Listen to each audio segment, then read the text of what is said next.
Mga kapuso, stranded na ang ilang pasahero sa Maynila dahil sa baha.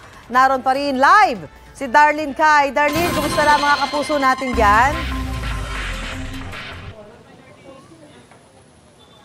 Susan, marami pa ring pasahero yung stranded dito dahil patuloy na bumubuhos yung ulan. Kaya baha po sa ilang lugar tulad na lang dito sa kinatatayuan ko sa UN at sa Taft Avenue. Nakikita nyo ngayon ay live situation. Marami ang hindi makasakay o walang mahanap ng masasakyan dahil halos wala ring dumaraan na pampublikong sasakyan. Marami kasi yung nag-aalinlangan na suungin ang baha rito.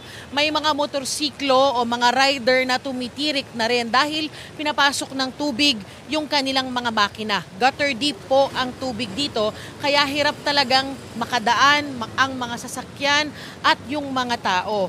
Flood update po mula sa Manila LGU. Sa Espanya, mula Maceda hanggang UST and not passable na raw po o hindi na madaraanan.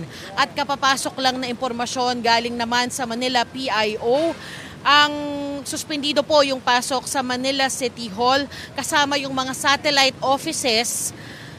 Puwera na lang o maliban na lang sa mga departamento at opisina na involved sa disaster and emergency response. Ang pasok naman po sa mga pribadong kumpanya ay nasa discretion daw po ng kanilang mga employer. Yan ang unang balita dito sa Maynila. Ako po si Darlene Kai para sa GMA Integrated News. Mauna ka sa mga balita, bisitahin at mag-subscribe sa GMA Integrated News sa YouTube. Sa mga kapuso abroad, samahan nyo kami sa GMA Pinoy TV at sa www.gmanews.tv.